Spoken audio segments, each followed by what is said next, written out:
হাত আমার জন্য যতদিন কল্যাণকর ছিল ততদিন হাত ছিল, যেদিন থেকে কল্যাণকর শেষ হয়েছে সেদিন থেকে আমার হাত আল্লাহ নিয়ে নিয়েছে। আমার দেহটা আমার রবের। সুবহানাল্লাহর আওয়াজ একটু জোরে বলতে হবে। আমার দেহে যে চোখ আছে, চোখটা আমার রবের, আলোটা আমার রবের, হাতটা আমার রবের, আঙ্গুলটা আমার রবের, পাটা আমার রবের, শরীরটা আমার রবের, ব্রেনটা আমার রবের। আমার যা আছে সব তো রবের, আমার বলতে তো কিছু নাই, আপত্তি করব কিভাবে? তাই সর্বদা শুকরিয়া আদায় করিস। তো ইউনূস নবী ওনার কথা শুনে বললেন, সত্যি তুমি আল্লাহর সবচেয়ে প্রিয় বান্দা। এখন বলেন ওনার ভিতর গুণ কোনটা ছিল? ধৈর্য এবং শুকরিয়া। আরেকটু জোরে বলেন, ধৈর্য এবং। ভাই এই দুইটা জিনিসকে নিজের জীবনে বন্ধু বানান, আল্লাহ আপনাকে এমন শানওয়ালা জায়গায় পৌঁছায় দিবেন আপনি কল্পনা করতে পারবেন না। আচ্ছা, ইমাম হোসেন যে কারবালার ময়দানে শাহাদত বরণ করেছেন, এই কুয়াকে এত কম বেশি সবারই জানা। নবী রহমতুল্লিল আলামিনকে আল্লাহ আগে থেকে জানাই দিয়েছেন। উনি কি একবারও দোয়া করেছেন আল্লাহ কাহিনী পাল্টাই দাও? ভাই শুনি নাই আমি।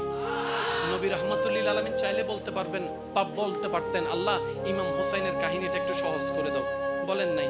আম্মা জান ফাতেমা বলেন নাই, মৌলা আলী শের খুদা বলেন নাই, ইমাম হাসান বলেন নাই। কেন বলেন নাই? কারণ নবীজি রহমতুল্লিল আলামিন বলে আল্লাহর সবচাইতে পছন্দের গুণের নাম ধৈর্য। জোরে বলেন, জোরে বলেন। আর মনে রাখবেন একটা কথা, আল্লাহ যাদেরকে ভালোবাসে বেশি এবং যাদেরকে ভালোবাসতে চায় তাদেরকে আল্লাহ বিপদে ফেলেন, মুসিবতে ফেলেন, কষ্টে ফেলেন। পারিবারিক কষ্ট, সামাজিক কষ্ট, শারীরিক কষ্ট, স্বামীর কষ্ট, বউয়ের কষ্ট, চাচার কষ্ট, বাবার কষ্ট, অর্থনৈতিক কষ্ট, ব্যবসার কষ্ট। যখনই দেখবেন কোন ইমানদার ইমান থাকা সত্ত্বেও কষ্ট আসতে শুরু হয়েছে, তাহলে বুঝে দিবেন আল্লাহ আপনার গুনাহগুলোকে পবিত্র করতে চাচ্ছেন, আপনার এই কষ্ট দিয়ে গুনাহ মাফ করে দিবে, আপনার দরজাতকে বুলন্দ করে দেওয়ার চেষ্টা। সেজন্য কোনোদিন বুঝেন না বুঝেন, পক্ষে হোক বিপক্ষে হোক, মনে করেন আপনি একটা জিনিস চাইলেন একরকম, হয়েছে আরেক রকম, আপনি মনকে স্থির করে এতটুকু বলবেন, আমি যেটা চেয়েছি সেটা আমার চাওয়া, আমার তরণ, আর যেটা হয়েছে সেটা আল্লাহর চাওয়া। সুতরাং বান্দা হিসেবে আল্লাহর চাওয়ার উপর সন্তুষ্টি থাকাই বান্দার কাজ। আমার মন মতো হোক না হোক, আমার আল্লাহ যেমন চেয়েছেন তেমন হয়েছে। আরেকটু জোরে বলা যাবে সুবহানাল্লাহ। জীবন নিয়ে কোনো আপত্তি, জোরে আজকে বলেন একটু জোরে বলেন, জীবন নিয়ে কোনো আপত্তি, জীবন নিয়ে কোনো আফসোস, জীবন নিয়ে কোনো দুঃখ, আল্লাহ যেভাবে রেখে খুশি আমরা সেভাবে আজকে থেকে খুশি। শেষ একটা কথা বলে আমি বিদায় নিব। 5 ওয়াক্ত নামাজ সবাই আমরা জানি, কিন্তু পড়ি না কেন? ওই ঘরের মধ্যে আমার ভাই একজন আমাকে এই বিষয়টা স্মরণ করিয়ে দিয়েছেন। তো আমি একটা কথা বলেছিলাম যে 5 ওয়াক্ত নামাজ ফরজ সবাই জানি, 5 ওয়াক্ত নামাজ ফরজ সবাই বুঝি নাই, যার কারণে প্রেম হয় নাই। আর যারা নামাজ বুঝছে তারা 5 ওয়াক্ত পরে পরে, নফলও পড়ে, ইশরাকও পড়ে, তাহাজ্জুদও পড়ে, সিজদায় গেলে মাথাও ধরে।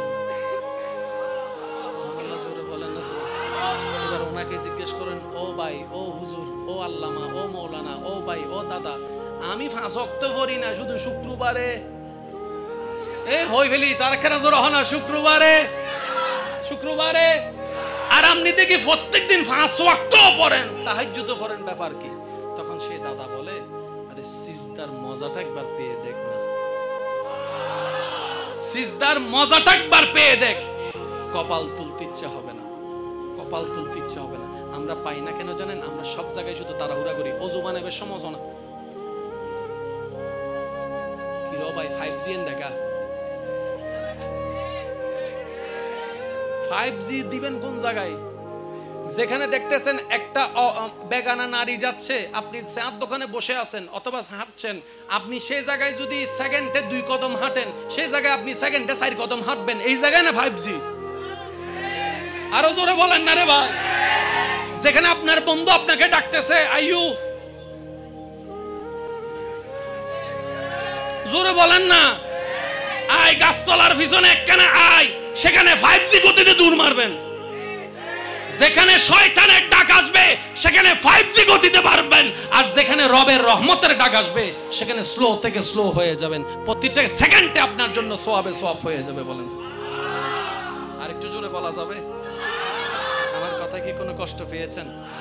দেখেন, নামাজ পড়ার দরকারটা কি? আমি বলবো না নামাজ পড়লে জান্নাত পাবেন, আমি বলবো না নামাজ পড়লে এই হবে, নামাজ পড়লে সে হবে, আমি কিচ্ছু বলবো না।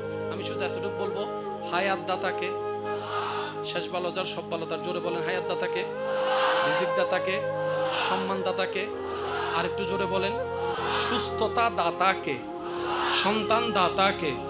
তো সব কিছু যিনি দেয় ওনাকে খুশি করার হাজার মাধ্যমের একটা মাধ্যমের নাম নামাজ।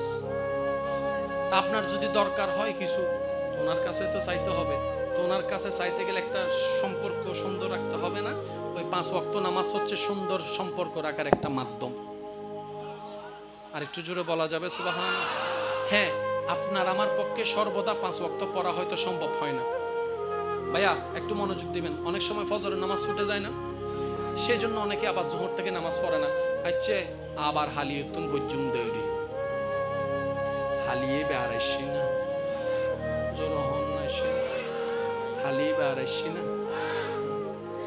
ফজর যদি পড়তে না পারেন জোহর থেকে শুরু করেন, জোহর যদি পড়তে না পারেন আসর থেকে শুরু করেন, যেটা ভাবেন ওইটা থেকে শুরু, ইনশাআল্লাহ। না গর্জন দিয়ে বলেন না ইনশাআল্লাহ? আরো জোরে বলেন ইনশাআল্লাহ। যে ওয়াক্তে পাবো সেই ওয়াক্ত থেকে শুরু। আপনি আসর থেকে শুরু করেন, আপনার রব আপনাকে ফজর পর্যন্ত পৌঁছায় দিবে।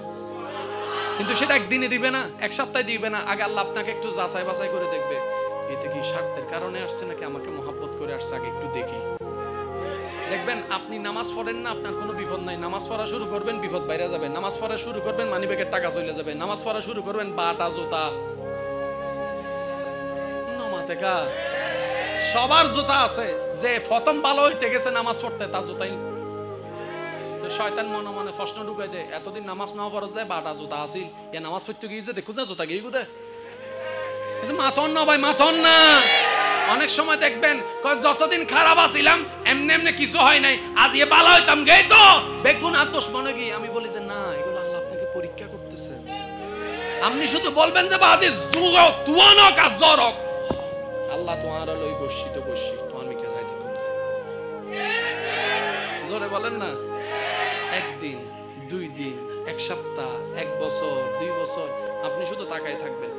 যেই দিন আল্লাহর খুশি মন হবে, খুশি হবে আপনার উপরে, আল্লাহ পাক জিবরাইলকে বলবে, জিবরাইল আমার বান্দা আমার পরীক্ষায় পাস করছে, আমি আমার অমুক বান্দাকে ভালোবাসি, তুমিও তাকে ভালোবাসো। জিবরাইল এই খবরটা শোনার সাথে, হাদিসের ইবারত, জিবরাইল এই খবরটা শোনার সাথে সাথে আসমানে এসে ফেরেশতাদের মিটিং এ এসে বলে, এ ফেরেশতারা, অমুকের ছেলে অমুককে রব ভালোবাসে, তোমাদের সর্দার জিবরাইল আমিও ভালোবাসি, সুতরাং তোমরাও ভালোবাসো। ওই ফেরেশতারা ওই আল্লাহর ভালোবাসা, জিবরাইলের ভালোবাসা দেখে ওনারাও ভালোবাসতে শুরু করবে আপনাকে, এবং ওই ভালোবাসার খবর দুনিয়ার মানুষের অন্তরে এসে মুমিনদের অন্তরে ফিট করে দিবে, মুমিনরাও আপনাকে ভালোবাসা শুরু করবে। সুবহানাল্লাহ। একটা সিস্টেম আছে না নাই? ওই প্রথম কথা যেখান থেকে শুরু করেছি, ইট সিমেন্ট বালু থাকলে ঘর বানানো যায় না। প্রত্যেকটা কিছুর ভাইয়া একটা সিস্টেম, একটা নিয়ম। আল্লাহ পাক আমাদের সবাইকে 5 ওয়াক্ত নামাজ আদায় করার তৌফিক দান করুন। প্রত্যেকটা সিজদা যেন রবকে খুশি করার জন্য দিতে পারি। আর একটু জোরে বলেন না, রব খুশি সব খুশি, রব নারাজ সব নারাজ। এই মাহফিলের একটা সার্থকতা দেখতে চাই। আল্লাহকে খুশি করে কবরে যাওয়ার ইচ্ছা আছে? আল্লাহকে খুশি করার জন্য অন্যের প্রতি রাগ রাখবেন নাকি ক্ষমা করবেন? ভাই একটু জোরে বলেন না।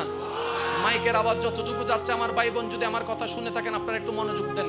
আল্লাহর দিকে তাকাই, এই মুহূর্তে আপনার যত দুশমন আছে, ইচ্ছায় অনিচ্ছায় আপনাকে কষ্ট দিছে, সবাইকে মাফ করে দেন।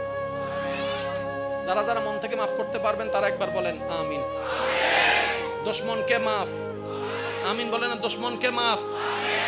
কথা দিয়ে কষ্ট দিছে তারে মাফ, ব্যবহার দিয়ে কষ্ট দিছে তারে মাফ, জায়গা দিয়ে কষ্ট দিছে তারে মাফ, রাস্তা দিয়ে কষ্ট দিয়েছে তারে মাফ, খাবার দিয়ে কষ্ট দিছে তারে মাফ, হাত দিয়ে কষ্ট দিছে তারে মাফ। যত প্রকার মানুষ আমাকে কষ্ট দিয়েছে, আমাদেরকে কষ্ট দিয়েছে, আল্লাহর দিকে থেকে সবাইকে মাফ। মন থেকে ইনশাআল্লাহ হাত তুলে দেখেন, হাত তুলে দেখেন। মাফ মাফ মাফ মাফ মাফ মাফ মাফ। এবার হাদিস শরীফ শুনেন। রাসূল বলছেন যে আল্লাহর দিকে তাকায়, আল্লাহর অন্য বান্দাকে মাফ করে, আল্লাহ তাকেও মাফ করে দেয়। সুবহানাল্লাহ। এবার বলেন আমরা কি আসলে মাফ করছি নাকি মাফ নিছি? আমরা অন্যকে মাফ করে আল্লাহর থেকে নিজের মাফ নিছি। যে হিসাবটা মনে থাকবে ইনশাআল্লাহ। আপনাদের এলাকায় না, সব জায়গায় দেখবেন আজকাল বাই বাইয়ের চেহারা দেখে না। অনারেন্ডে নাই ফানলার কেন এক ভাই আরেক ভাইয়ের চেহারা মি কেন চাই কি হদে মইল্লা চেহারা তুই নসাবি আহাতে বক্তা কি হইউ দে দিতে যান মইল্লা চেহারা নসাই ফোয়া মাইয়ের ডাহিরা হদে ইতে যান তো চাচা যেন চেহারা নসাই আহাতে বাহ তুই তো বহুত বাহাদুরি হাম করে ফেলি যাইতে লাগবো দে হন্ডে খবরত আসু দে হন্ডে দুনিয়ার তো দুনিয়ার নিয়ম তার খবরত নচলে ইবে আলাদা ইবে আলাদা এই তুই আর চেহারা নসাইস আজীব ব্যাপার আজীব ব্যাপার শুনুন ভাই মারা গেলে ভাইয়ের চেহারায় যাবে জানাজায় যাবে কথা বলেন না রে ভাই চাচা মারা গেছেন চাচার জানাজায় যাবেন ইনশাআল্লাহ যত ঝগড়া দুঃখ সবকিছু দুনিয়ায় আর রু চলে গেলে দুনিয়ার সাথে কোনো সম্পর্ক কারো থাকে মনে রাখবেন প্রত্যেকটা মৃত ব্যক্তি আল্লাহর মেহমান প্রত্যেকটা মৃত ব্যক্তি কার মেহমান ও কি করছে না করছে এটা ও জানে ওর খোদাই জানে ওর আল্লাহ জানে এগুলো আমাদের নাক গলার দরকার আমরা প্রত্যেকটা মৃত ব্যক্তিকে আল্লাহর দিকে তাকে সম্মান দিব ইনশাআল্লাহ পারবেন কেন দিব কারণ ও আজকে যে খাটে শুয়ে আছে একদিন আমিও আপনিও আমরাও সে খাটে শুয়ে থাকব সেজন্য রাসূল বলেছেন নিজের জন্য যা পছন্দ করো অপরের জন্য সেটাই পছন্দ করিও আল্লাহ আমাদের সবাইকে কবুল করুক আমিন এই মাহফিলকে আল্লাহ পাক সবার মাধ্যমে সবার ভালোবাসা দিয়ে যুগের পর যুগ চালু রাখুক বলেন আমিন এখানে অনেক প্রবাসী ভাইরা হয়তো সাপোর্ট করেছেন রাইট হ্যাঁ কিন্তু আজকে ওনারা দেহভাবে ওখানে নাই দূর থেকে কিন্তু স্মরণে আছেন আল্লাহ পাক ওই প্রবাসী ভাইদের খেদমতকেও কবুল করুক ওনাদেরকে আল্লাহ হেফাজতে রাখুক এই এলাকার প্রতি আল্লাহ খাস রহমত নাজিল করুক যে যেখানে যে অবস্থায় আছে আল্লাহ সবাইকে হালাল উপার্জন করার তৌফিক দান করুক সর্বশেষ একটা আবদার আলেমকে ইমামকে মুয়াজ্জিনকে শ্রদ্ধা করবেন সম্মান করবেন কারণ যে আলেমকে শ্রদ্ধা করে আল্লাহ পাক তার এলমকে বৃদ্ধি করে দেয় সম্মানকে বৃদ্ধি করে দেয় একবার যার যত শক্তি আছে বলেন সুবহানাল্লাহ আমি আপনাদের থেকে বিদায় নিচ্ছি শেষ ভালো যার সব ভালো তার জোরে বলেন সুবহানাল্লাহ এবার বলেন আলহামদুলিল্লাহ এবার বলেন লা ইলাহা ইল্লাল্লাহ লা ইলাহা ইল্লাল্লাহ এবার সবাই দুই হাত তুলে ঈমানি গর্জন দিয়ে একবার বলেন আল্লাহু আকবার আল্লাহু আকবার লা ইলাহা ইল্লাল্লাহ লা ইলাহা ইল্লাল্লাহ মুহাম্মাদুর রাসূলুল্লাহ সাল্লাল্লাহু আলাইহি ওয়াসাল্লাম ওয়া আখিরু দাওয়ানা আলহামদুলিল্লাহি রাব্বিল আলামিন আসসালামু আলাইকুম ওয়া রাহমাতুল্লাহি তাআলা হাসরে কি হবে আমার কবরে হাসরে কি হবে আছি গো ডুবে আমি পাপেরি সাগরে না জানি কি হবে ওপারে হাসরে তোমারি সুপারিশ বিনে কেমনে হব পার কবরে হাসরে কি হবে আসসালামু আলাইকুম ওয়া রাহমাতুল্লাহি তাআলা ওয়া বারাকাতুহু